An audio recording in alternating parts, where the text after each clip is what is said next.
Salve família Encarando, aqui quem fala é o Davi e você chegou agora ao nosso canal na hora mais importante, na hora crucial.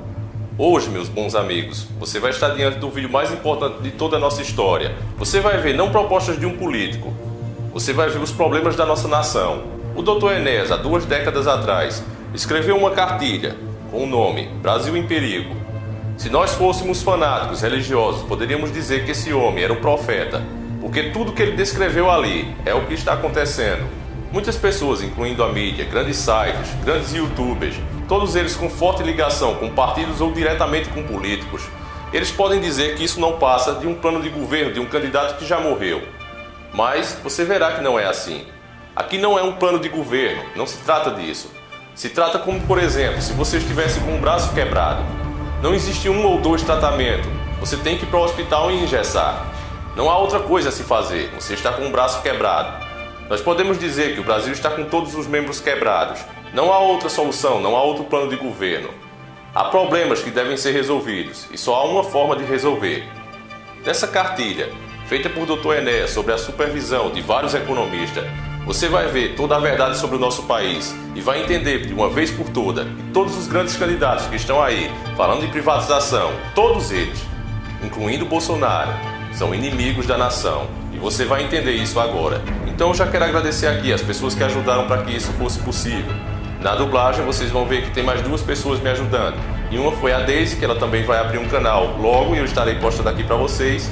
E o outro é o nosso amigo Glenson, que sempre está ajudando e dando uma força. Já peço que você se inscreva também no canal dele.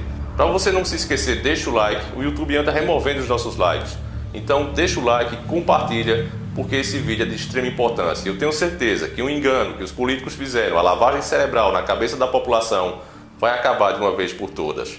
Então, eu convido você, de uma vez por todas, a sair da Matrix.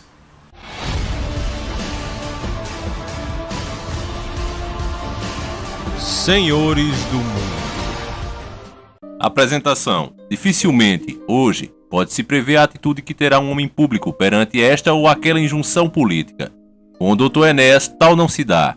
Sua conduta é retilínea. Os que o conhecem podem prever suas reações, pois se manifestam de maneira idêntica sempre que os estímulos são idênticos. É sempre o mesmo, que não ignora, fingindo não ouvir ou não ver, que não se prevalece do autoconhecimento que tem para obter vantagens. Chamam-no de fascista, por ser apenas um nacionalista, um patriota que crê no poder da verdade. Possui qualidades que faltam à maioria dos homens públicos: coragem, determinação, disciplina, preparo e imensa vontade de acertar.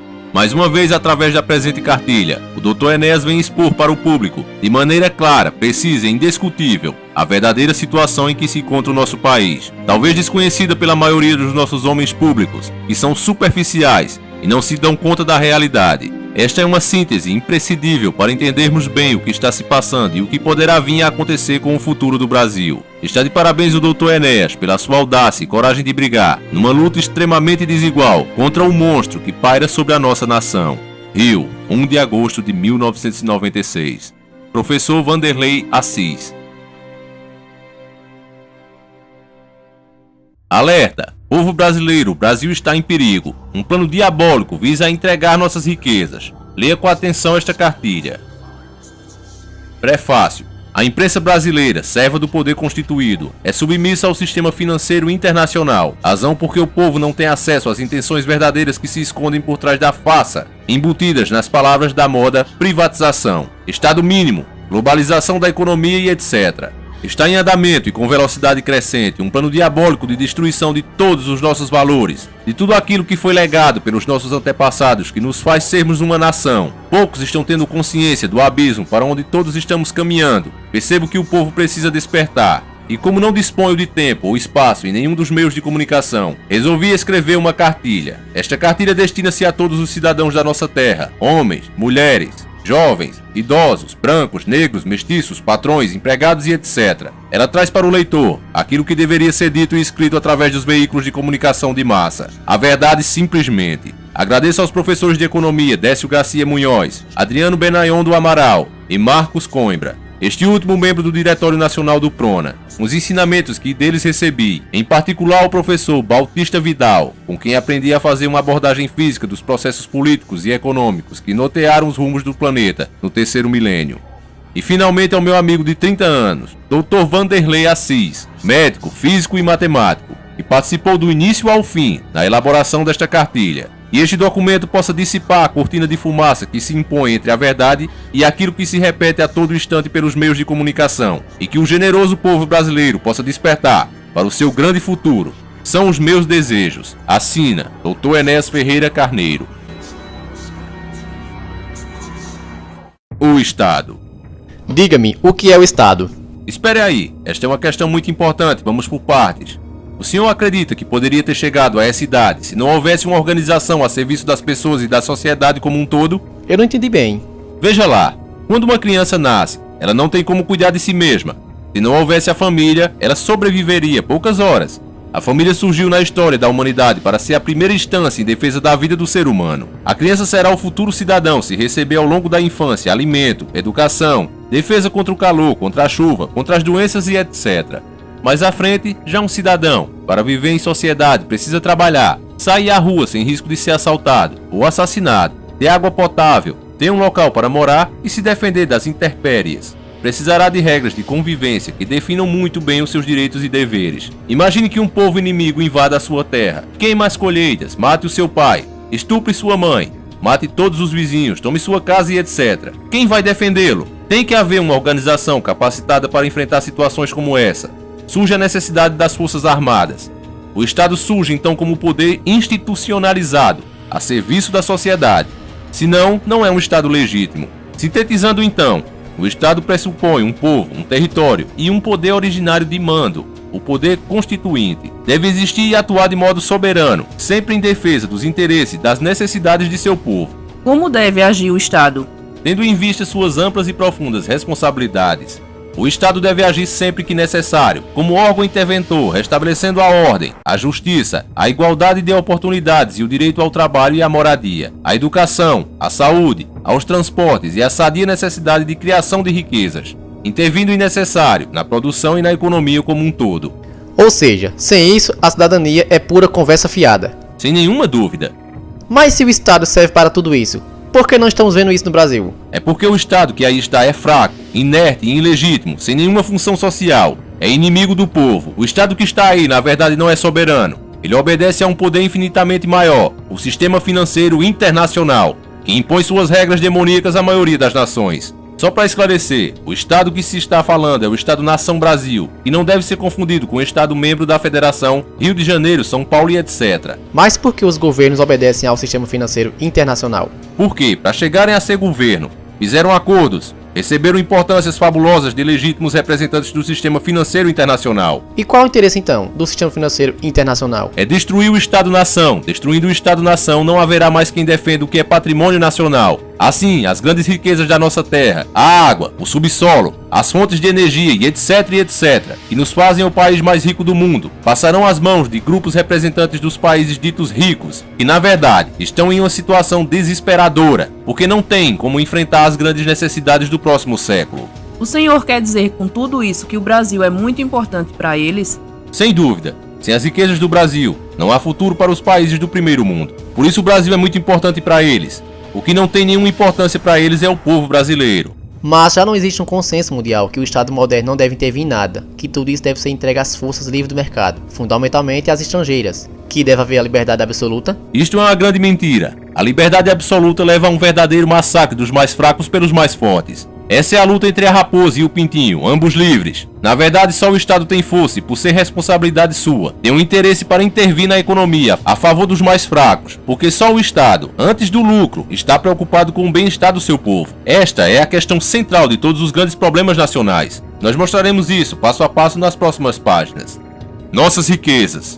O governo diz que não temos recursos. Como não temos recursos? Por acaso não temos uma imensidão de terras férteis, com a maior parte ainda não utilizada? Terras férteis são fundamentais para o desenvolvimento da agricultura. Terras férteis são fundamentais para a criação dos rebanhos. Por acaso não temos a maior quantidade de água potável do planeta? Água potável é água para beber. É o que mais falta no mundo. Guerras estão sendo previstas no mundo por causa da água potável. Por acaso não é o nosso subsolo um dos mais bem dotados da Terra em riquezas minerais?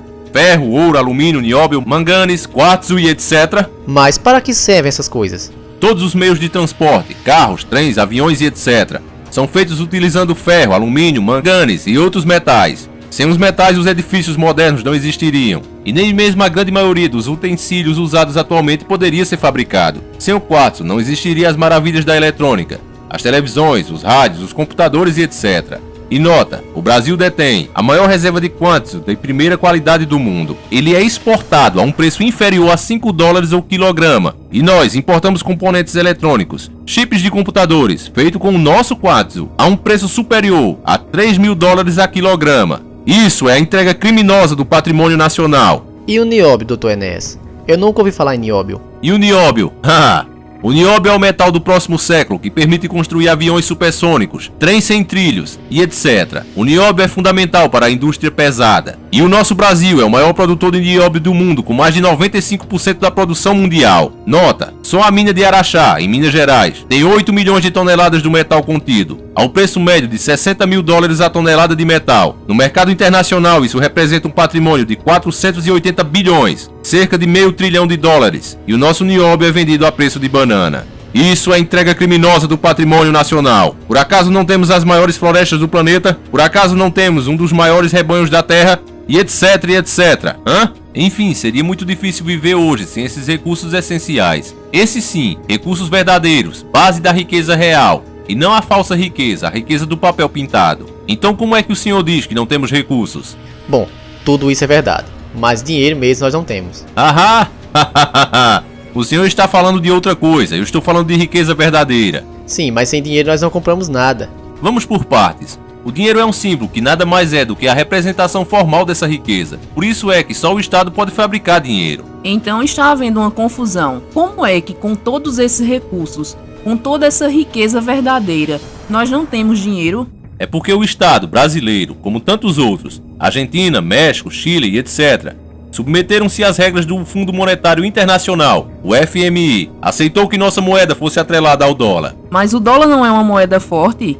É forte apenas porque os Estados Unidos têm o maior poder militar do mundo e emitem ao seu bel prazer, sem nenhuma regra, tantos dólares quantos forem necessários para apoderarem-se das riquezas dos outros países. Os Estados Unidos emitem dólares em quantidade muito superior à riqueza real daquele país. Os dólares são puro papel pintado, e é com esses dólares que eles compram as riquezas do mundo. Mas antes o Cruzeiro não era atrelado ao dólar. Que é isso? Sempre foi. Cruzeiro, Cruzeiro Novo, Cruzado, Cruzado Novo, URV, Real. O sistema de referência é sempre o dólar, que é a moeda mundial. Não podemos negociar com nenhum outro país a não ser com o dólar. Mas o real agora é tão forte quanto o dólar. Que é isso, cidadão? Não existe mais moeda nacional. O que existe atualmente no Brasil é o dólar batizado de real, exatamente como fizeram na Argentina, batizando o dólar de austral. Afinal de contas, falando de dinheiro vivo, quanto é que o governo arrecada por ano? Falemos só da arrecadação federal. Em 1994 foram arrecadados 60 bilhões de dólares, em 95 foram 84 bilhões, em 96 foram 96 bilhões, em 97 serão no mínimo 120 bilhões. Nesse período, a arrecadação do governo federal aumentou 50%, acima da inflação, receita obtida apenas com os impostos federais. Então, se não há dinheiro, é porque governos gastam mais do que arrecada, gerando assim um déficit público. Isso é o que todo mundo diz, mas trata-se de uma vergonhosa distorção da verdade. O governo gasta realmente mais do que arrecada, mas não é com as despesas públicas, não é para manter o funcionamento da máquina estatal, não é com o pagamento de funcionários públicos, não é para manter as forças armadas, não é com a manutenção de hospitais e escolas.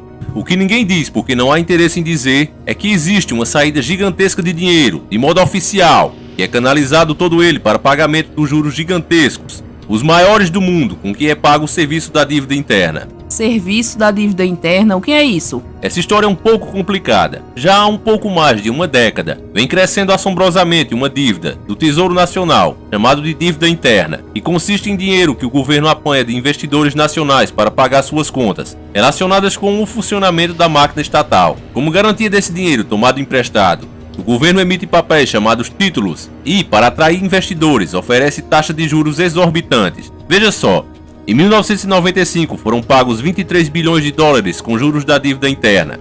Em 1996 foram 16,6 bilhões de dólares, só de juros da dívida interna.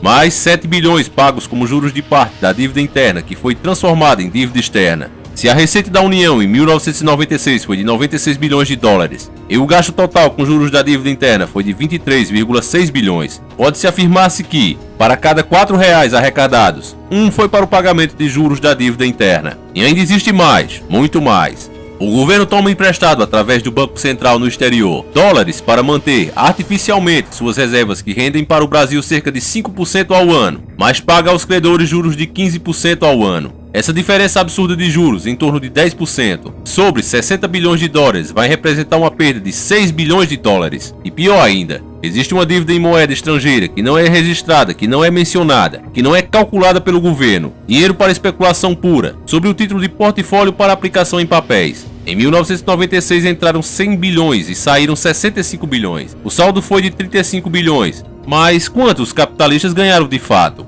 Fora os ganhos sobre 100 bilhões e os ganhos sobre os ganhos, tudo em reais, com as nossas taxas internas, que foram em 1996, de cerca de 20% ao ano, foram bilhões de dólares registrados em lugar nenhum. Agora veja, a verba federal destinada à saúde em todo o Brasil em 1996 foi de 14 bilhões de reais para o ano inteiro, enquanto só de juros da dívida interna e externa foram pagos no mínimo cerca de 30 bilhões de reais. Pagamos de juros em um ano o dobro de tudo aquilo que se gasta com todo o Sistema Unificado de Saúde, o SUS, no mesmo período. Assim, não dá para aguentar. E a corrupção? O senhor não falou nela. Ela é criminosa, dolosa, existe em todos os níveis, mas não é o problema principal. Os meios de comunicação, principalmente a televisão, convencem a população que esse é o mal maior, mas não dizem que a perda oficial, mantendo as taxas de juros como sempre tem feito, em níveis elevadíssimos, provoca uma sangria gigantesca dos recursos, que faz com que os corruptos sejam verdadeiros ladrões de galinha.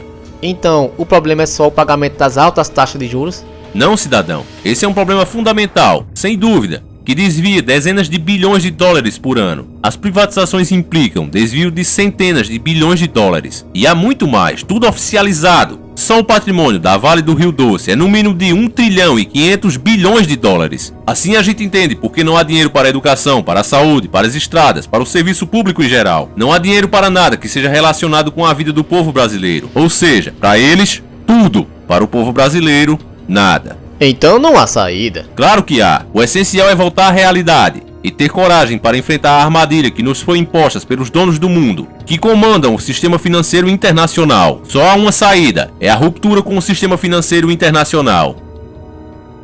O plano diabólico.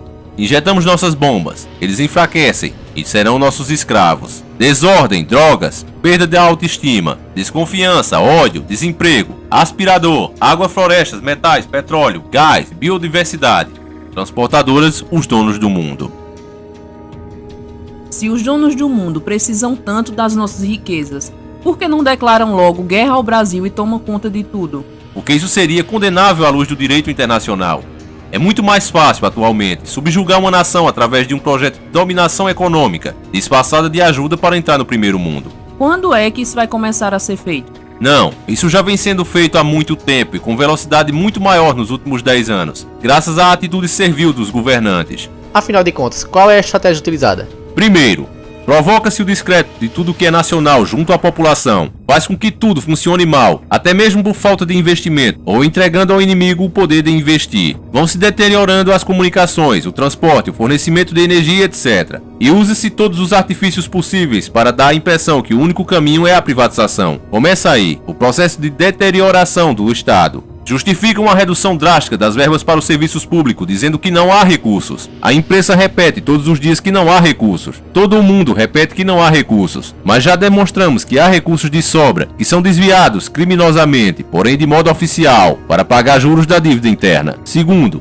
reduzem-se progressivamente os salários dos médicos, dos professores e da maioria dos profissionais. Funcionários públicos que trabalham diretamente com o povo, criando neles uma falta de entusiasmo com o seu trabalho. Com isso, cai fragorosamente a qualidade dos serviços prestados à população, deteriorando-se os serviços básicos de educação e saúde, que são fundamentais para a existência de qualquer nação. Terceiro, provoca-se a perda da autoestima. Os meios de comunicação só divulgam o que não presta. Exemplos de corrupção de funcionários públicos, negociatas, golpes contra o Estado e etc. Institucionaliza-se o deboche, o desrespeito à pessoa humana, aos mais velhos, à família, à igreja, aos princípios cristãos. Cultiva-se uma verdadeira inversão de todos os valores que a humanidade levou milênios para construir. Destrói-se tudo, e faz-se isso sob a fachada de modernismo. Quarto, promove-se uma propaganda gigantesca a favor da desmoralização das Forças Armadas, que são o braço armado do povo. Em vez de serem fortalecidos, são deixados à míngua, sem recursos materiais, os militares com baixíssimos salários. Isso tudo visando ao seu aniquilamento total. Quinto, promove-se um verdadeiro genocídio, de forma explícita, matando de fome e doenças decorrentes da desnutrição milhões de pessoas e colocando outros tantos abaixo da linha da pobreza, fazendo crescer assustadoramente a legião de desempregados, de pessoas nas ruas, com verdadeiras hordas, cada vez maiores de meninos de rua. Atualmente no Brasil morrem de fome 1.600 crianças por dia. Sexto, pratica-se o controle de natalidade desumano, esterilizando moças pobres em pleno período de atividade reprodutiva, diminuindo com isso o número de brasileiros que poderiam lutar pela sua pátria, com a desculpa esfarrapada de que assim diminuirá o número de meninos de rua. E eu, por exemplo, tenho na minha cabeça que uma das grandes causas da fome, da miséria e da violência é o crescimento populacional exagerado do nosso país. É gente demais.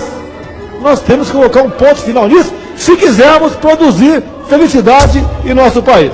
Adotar uma rígida política de controle da natalidade. Sétimo, destrói-se pouco a pouco a noção de patriotismo, desmoralizando-se o hino nacional, a bandeira nacional e tudo aquilo que pode representar um sentimento de amor à pátria. Os meios de comunicação propositadamente vão jogando na lama a língua pátria. Como a língua é o maior patrimônio de um povo, desrespeitá-la é desrespeitar a própria nacionalidade. Oitavo, infiltra-se no cenário político e nos meios de comunicação personagens em defesa da discriminação das drogas, proporcionando com isso, na juventude, uma falsa ideia de normalidade quanto ao seu uso. A maconha produz dependência química. Dr. Enéas Ferreira Carneiro, doutora Maria Celeste Suassuna, Dr. Josué Unchoa de Aquino, Dr. Amaury Robledo Gasques, Dr. Samuel Além Neto, Dr. Vanderlei Assis de Souza, Doutora Rosana Maria Ferreira e Silva, Dr. Elimar Máximo de Marceno, Dr. Diva da Silva Nascimento, Dr. Avani Tavares de Almeida Nintze, Dr. Everaldo da Silva Araújo, Dr. Rui Augusto Matos Nogueira, Dr. Fábio do Ojucá e Dr. Lenine Madeira de Souza. Todos os médicos e membros do Diretório Nacional do PRONA, todos confirmam que a maconha produz dependência química.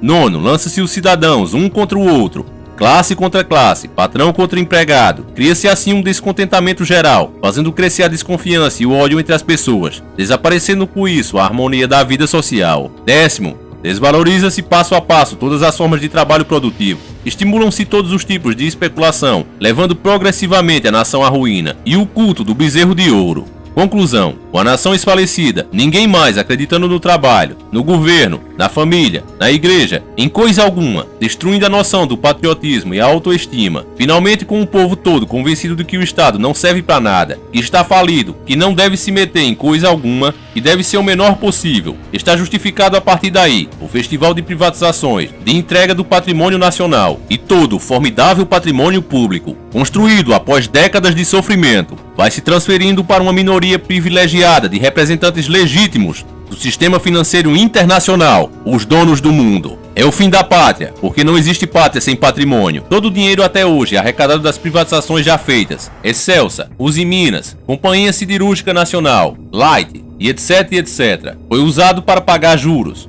E com a privatização da Vale do Rio Doce, o dinheiro que constou oficialmente como pagamento para a aquisição do controle não seria suficiente para pagar sequer 2 meses de juro. Somente juros. É um verdadeiro assalto à nação, feito às claras e com a imprensa toda batendo palma.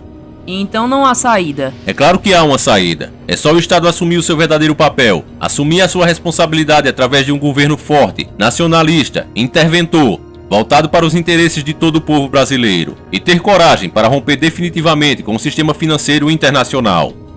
A farsa do real. Que notícia!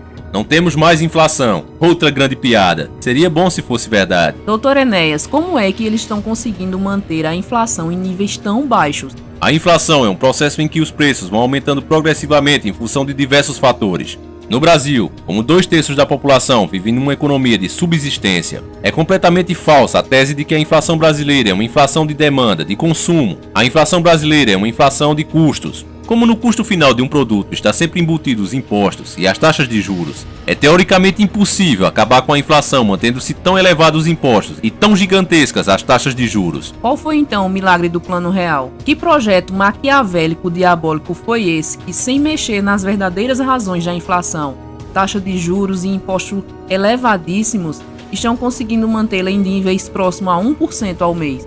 O governo, num passe de mágica, fez o real valer mais do que o dólar, diminuiu as tarifas de importação, com o dólar barato e tarifas baixas, imundou-se o mercado com produtos importados, com verdadeiras quinquilharias. A indústria nacional foi obrigada a manter os preços baixos para poder concorrer com os preços dos produtos importados. Se os custos das empresas tivessem sido repassados para os produtos, elas perderiam o mercado cheio de importados. E assim começou o processo, o câmbio puxando a inflação para baixo. Inflação e o câmbio.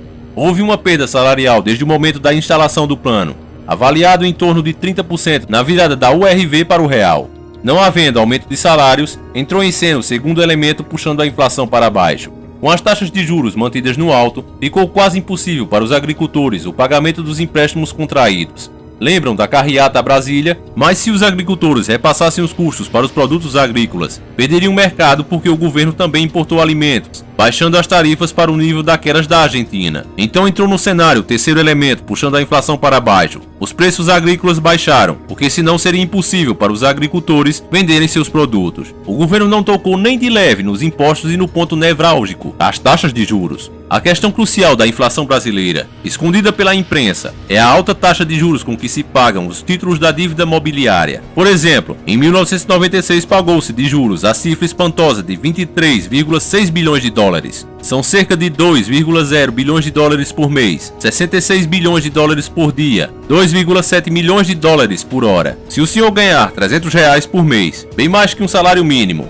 o senhor precisaria trabalhar apenas 750 anos, quase 1000 anos, para ganhar o que o Brasil paga em uma hora, de juros, somente juros. Aí vem o governo e diz que tem que privatizar as estatais para diminuir a dívida interna. Acontece que já se venderam inúmeras estatais, incluindo-se 2 gigantes, a Companhia Siderúrgica Nacional e a Uzi Minas, e a dívida interna vem crescendo. A dívida interna era em 94 cerca de 50 bilhões de dólares, agora em 97 cerca de 180 bilhões de dólares. Vale dizer dos quais 60 bilhões foram transformados em dívida junto a bancos estrangeiros, passando a constituir uma parte da dívida externa. Do que adiantou vender as estatais? Venderam a Excelsa, do Espírito Santo, por 250 milhões de dólares e serviram para pagar 3 a 4 dias de juros. Vejam bem, só juros. Venderam também a Vale do Rio Doce, detentora de um patrimônio incalculável, dona do subsolo mais rico do planeta. Venderam o seu controle por 3,338 bilhões de dólares, o que não deu para pagar 2 meses de juros. Na realidade, os 3,338 bilhões de dólares nem chegaram a entrar. Estão vendendo, entregando, dando de mão beijada toda a riqueza que é de nossos filhos, de nossos netos. E a dívida só vai aumentando. Hoje ultrapassa 180 bilhões de dólares.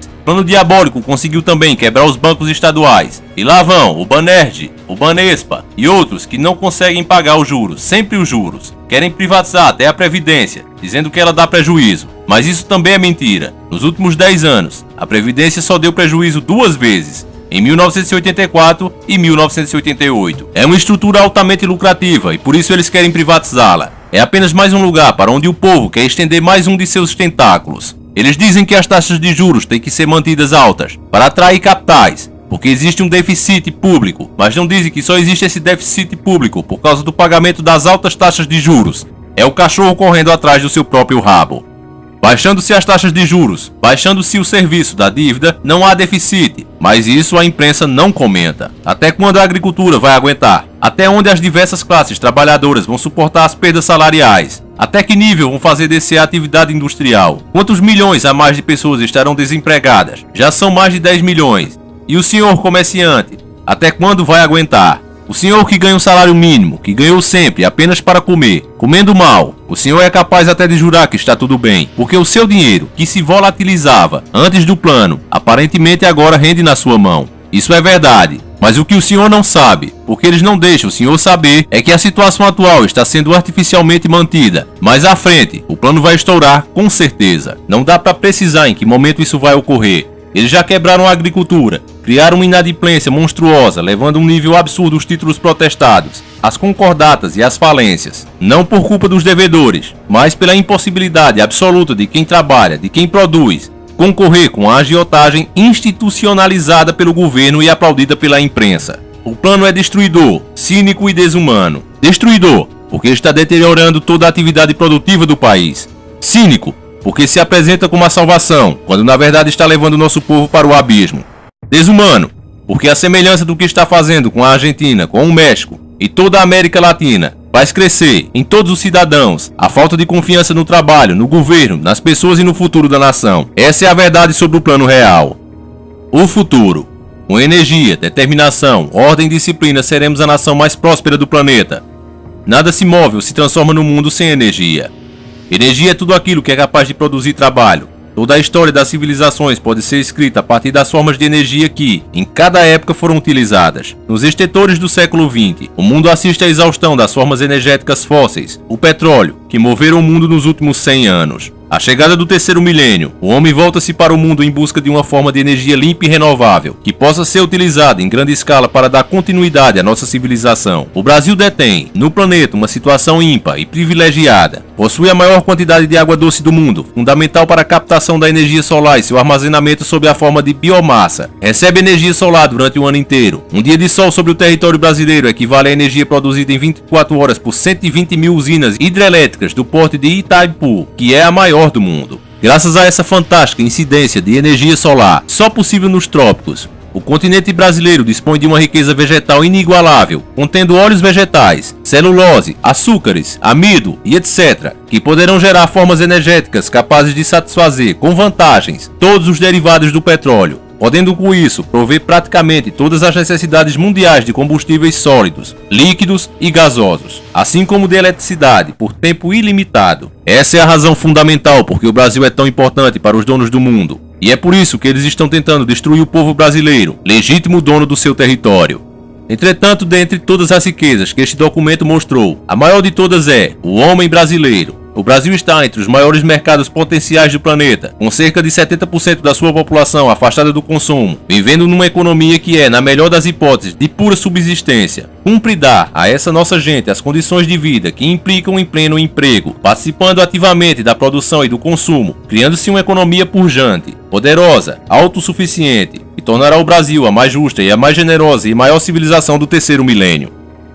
Manifesto do Prona, em 6 de 4 de 1989. O desaparecimento da autoridade. Nós, brasileiros de todas as partes, de todas as raças, de todos os credos e de todas as classes, insatisfeitos, preocupados e possuídos de absoluta desesperança com o quadro político vigente, cientes de que as organizações políticas atuais não correspondem aos anseios do povo como um todo, decidimos fundar o Partido de Reedificação da Ordem Nacional, o PRONA, sem nenhum vínculo com qualquer organização já existente. O Brasil vive em nosso tempo um momento crucial da sua história como nação, talvez o pior, se a análise for feita em termos de alguns parâmetros como economia, educação e saúde, esmagada pela pressão de seus credores internacionais, assolado por crises internas. O país vem mergulhado nas últimas décadas em um processo de indefinição política, onde é notória a ausência de autoridade em tudo aquilo que se faz ou que se planeja fazer, da ação centralizadora das décadas de 60 e 70, que esmagava o livre pensamento e silenciava as vozes de oposição. Chegou-se num processo dialético, a sua antítese,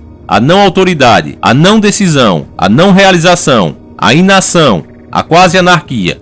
O país está à beira do caos. A ação de qualquer agrupamento social, de uma escola, de um hospital, de uma empresa, enfim, de qualquer organização dentro da sociedade, é, em última análise, o reflexo do que se passa na vértice da pirâmide social, ou seja, no governo.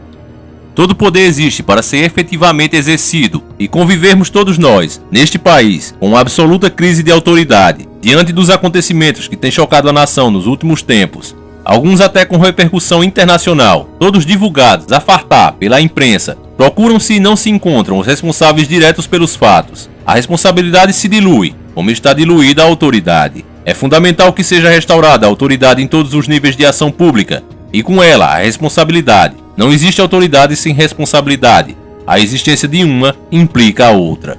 A desordem, imbricada no desaparecimento das diversas formas de autoridade e dele decorrente veio diminuindo, para e passo, o respeito à lei, e crescendo a desordem, que se sobrepôs pouco a pouco às leis vigentes, leis, há multas, simplesmente elas não são cumpridas com ausência de ordem, o desenvolvimento de qualquer atividade produtiva, a inépcia administrativa, a desídia no cumprimento das obrigações, a incúria na realização de qualquer tarefa prendem-se necessariamente ao desaparecimento do binômio autoridade e ordem. A desordem tornou-se a regra do país. Desordem política, desordem administrativa, desordem econômica financeira, desordem moral. O estado de absoluta desordem em que o país se encontra, bem como o mau exemplo que chega à sociedade vindo do poder constituído, estimula o que de pior existe no ser humano: a ganância, a corrupção, a necessidade de ganho fácil, a desonestidade, criando uma sociedade onde impera o ódio, a violência, a desconfiança, a não cooperação, enfim, criando não apenas uma sociedade onde existe a natural luta de classes, mas, isto sim, um bando desordenado onde cada um, desesperadamente,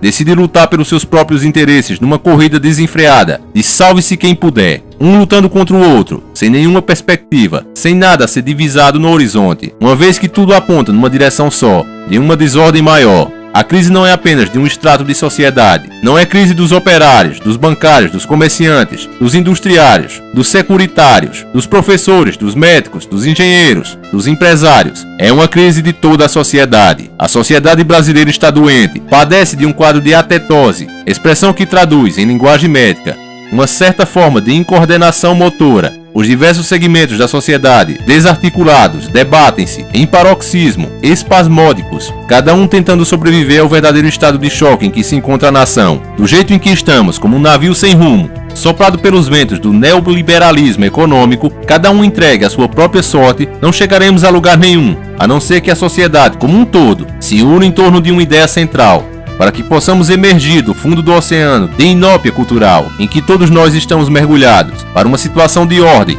com justiça social, ordem que não será eterna, porém que, ao concluir o seu ciclo, nos deixará em um patamar mais elevado da condição humana. Mensagem final do Dr. Enéas à nação brasileira. A nação brasileira está sendo dessangrada, escolas caindo aos pedaços, hospitais apodrecendo, nosso povo morrendo de fome. Um grande esforço deve ser feito neste momento, em prol da unidade e da salvação nacional. É hora de unir, não de desunir. Vamos nos unir, todos nós, cidadãos comuns da nossa terra, que estivemos agora observando a história. Vamos nós mesmos fazer a nossa história. Vamos unir. Portanto, rua com rua, bairro com bairro, cidade com cidade, estado com estado, todos falando a mesma língua, a língua de uma grande nação, próspera e rica, que será a maior nação do mundo no século XXI. É preciso mudar toda a concepção política atual, a fim de que se possa revigorar, fortalecer, engrandecer e salvar a nossa pátria.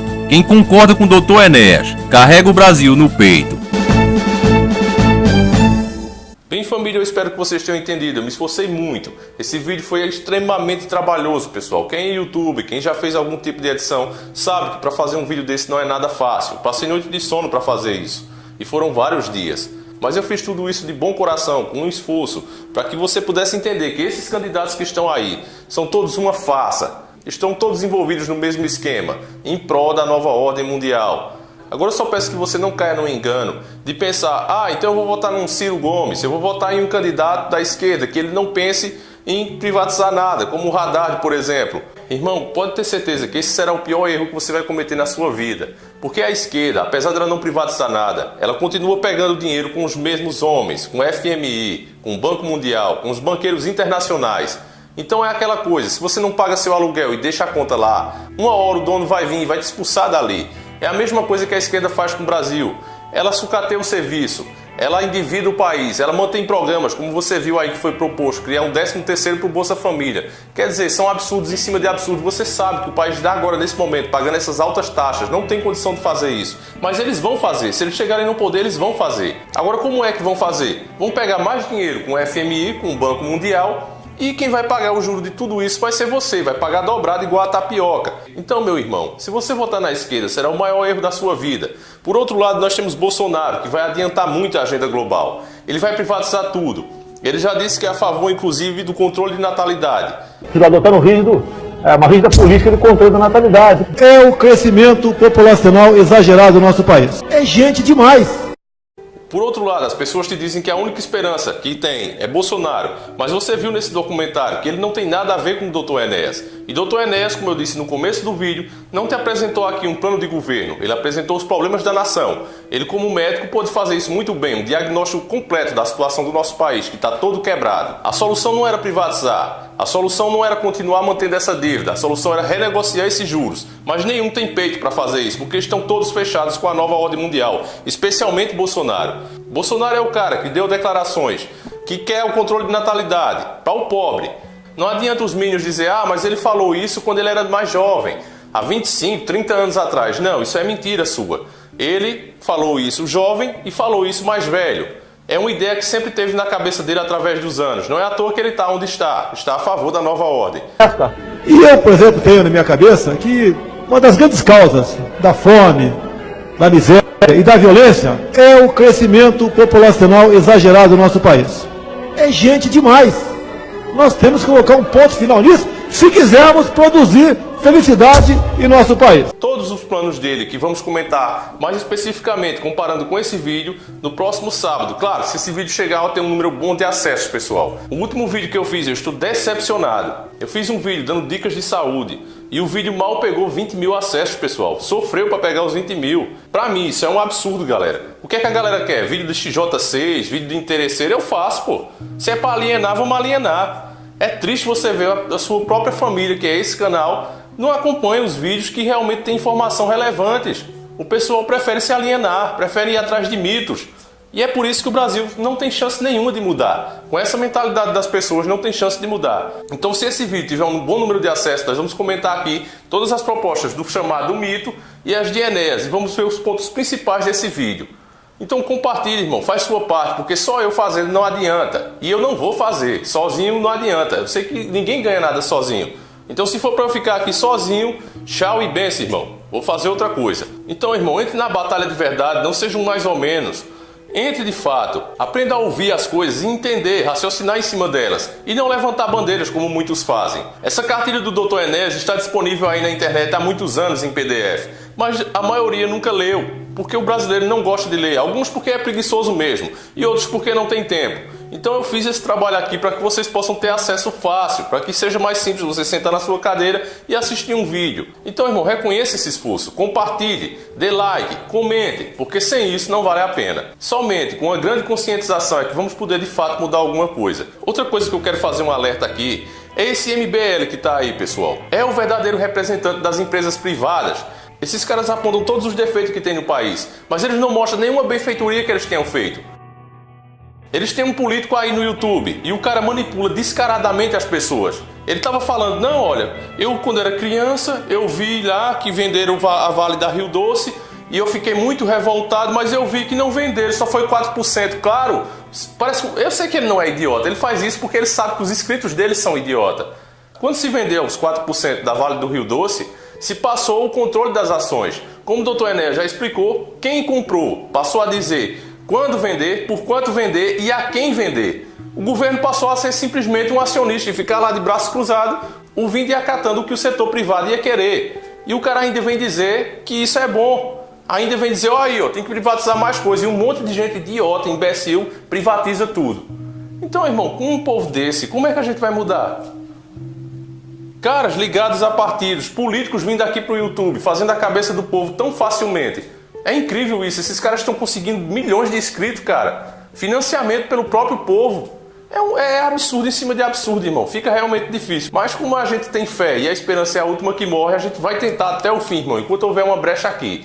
Faz sua parte, compartilha. Também se inscreva no canal das pessoas que ajudaram para esse vídeo ficar pronto, que foi o Gledson. O link vai estar aí na descrição do vídeo. Inclusive, ele fez um vídeo agora denunciando o Jean Willis, que quer legalizar as drogas. E quando alguém fala, ele fica revoltado, mas está em vídeo isso. Você vai ver lá no canal do Gledson e também no canal da Daisy, que ela fala de animais, de histórias tristes que acontecem envolvendo o mundo animal. Também se inscreva no canal dela, dá essa força. Começou agora, irmão. Então, peço a vocês e conto com a ajuda de vocês. A gente vai ficando por aqui. Fiquem todos com Deus. Quem puder dar uma ajuda também pro canal deixar de ser tão perva, galera, faz isso. Tem o PayPal, tem o Patreon, o Apoia-se. Enfim, você pode fazer como você quiser, tá? E o link tá na descrição do vídeo. Fiquem todos com Deus e sempre encarando o sobrenatural. porque eu luto a favor da minha pátria, porque eu defendo a ordem, a disciplina, o respeito aos símbolos nacionais, às forças armadas, os valores cristãos que são universais, enfim, porque eu defendo tudo aquilo que a humanidade levou milênios para construir e que eles tentam agora desesperadamente destruir. É por isso que a imprensa me ataca, porque ela tem medo da verdade. Meu nome é Enéas.